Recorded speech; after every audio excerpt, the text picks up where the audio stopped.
Nous nous retrouvons aujourd'hui pour une nouvelle session de l'ISAPO Élections, le magazine qui vous parle du processus électoral dans son entièreté avant la tenue des scrutins le 20 décembre de cette année. Nous recevons aujourd'hui dans le cadre de nos entretiens M. Faustin Chimanga, communicant et cadre du parti LGD, qui va nous parler du processus des élections vu leur parti. Bonjour M. Faustin. Bonjour monsieur. Comment allez-vous? Merci beaucoup pour votre invitation et nous allons bien. Alors, nous sommes à un peu plus de 3 mois de la tenue des élections, le 20 décembre de cette année en RDC. Oui.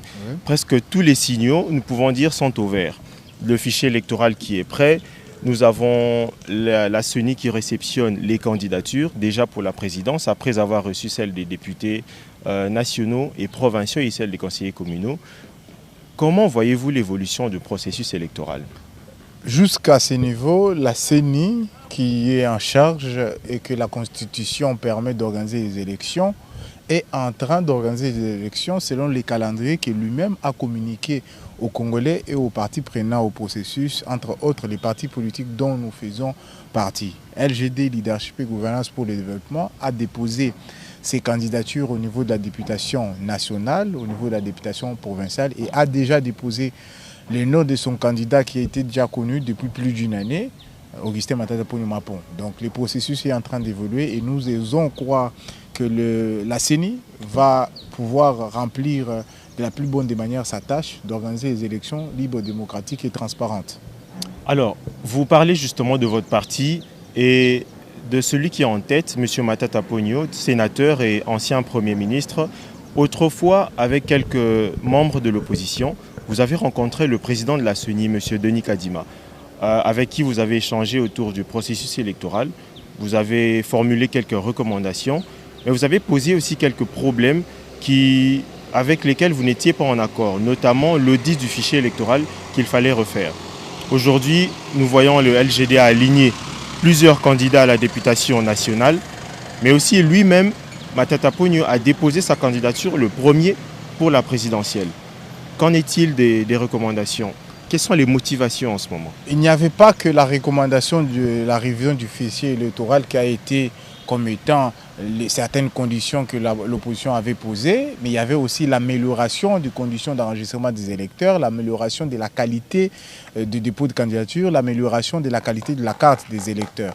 Vous comprenez là qu'il y a certaines questions que l'opposition avait posées, qui ont été d'une certaine manière répondues par la CENI et en même temps, notre position était claire dès le départ, que nous allons participer au processus parce qu'on avait compris que les pièges de l'Union dite sacrée étaient de nous pousser dehors pour qu'ils puissent justifier la non-organisation des élections par l'absence de partis politiques de l'opposition. C'est comme ça que nous, le bureau politique, avait décidé de pouvoir aller dans les processus. Mais nous continuons à lutter pour que les élections puissent être libres, démocratiques et transparentes en étant dans le processus.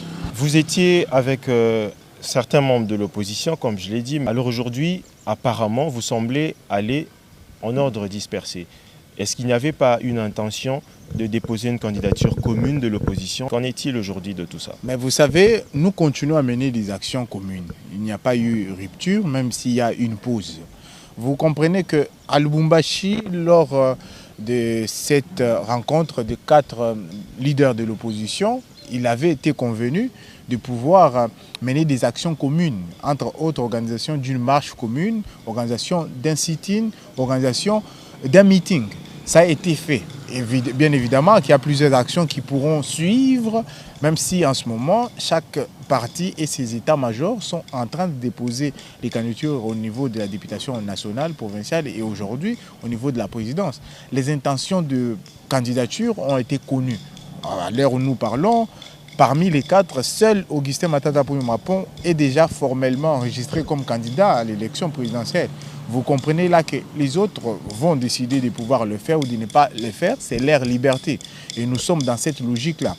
Augustin Matata Ponyo-Mapon a été choisi par les Congolais qui se sont exprimés à travers un congrès du LGD pour pouvoir les choisir comme candidat unique à l'élection présidentielle. C'est comme ça qu'ils se retrouvent être les premiers candidats puisque le parti politique Leadership et Gouvernance pour le Développement l'a choisi comme candidat unique à l'élection présidentielle. vous, en tant qu'individu, cadre du parti LGD, mais aussi au regard de votre parti, comment est-ce que vous jugez, comment est-ce que vous appréciez l'organisation des élections jusqu'à ce niveau et quelle est votre perspective de l'après-élection? Vous savez, chaque œuvre humaine doit être améliorée à chaque fois. Et vous savez qu'il y a beaucoup de choses à améliorer dans le processus électoral. Nous sommes en train de militer pour l'amélioration de la qualité des élections. C'est ce qui justifie que nous sommes partie prenante aux élections et nous avons choisi de déposer nos listes à tous les niveaux. Et ce n'est pas pour autant que nous allons faire la politique de la chaise vide parce qu'il s'est avéré dans l'histoire politique du Congo que ce n'est pas payant. Ça veut dire que ça ne permet pas d'améliorer les conditions et ça ne permet pas d'améliorer la qualité des élections. Si nous devons mener des actions pour améliorer la qualité des élections, il faut être dans le processus. Ça, c'est selon la posture de mon parti politique. Moi, d'une manière personnelle, je pense que nous devons continuer à améliorer notre démocratie. Et ça passe pas seulement par les élections, mais c'est par l'amélioration des conditions d'expression des libertés. Au moment où nous enregistrons cette émission, il y a un journaliste connu qui se trouve être en prison parce qu'il a usé de sa liberté d'expression, sa liberté de la presse. Et si aujourd'hui on est en train de museler la presse, c'est justement parce qu'il n'y a pas de démocratie à un certain niveau. Il ne faudrait pas résumer la démocratie au niveau des élections. Il faut améliorer les conditions d'exercice de cette démocratie-là. Entre autres, laisser la liberté aux partis politiques de l'opposition de mener des actions sans risquer de se faire arrêter comme nous sommes en train de le constater et de le voir. Merci M. Faustin. Merci beaucoup. C'en est fini pour cette session de l'ISAPO Élections. Pour ne rien rater de nos prochains entretiens, n'hésitez pas à vous abonner sur notre page YouTube l'ISAPO.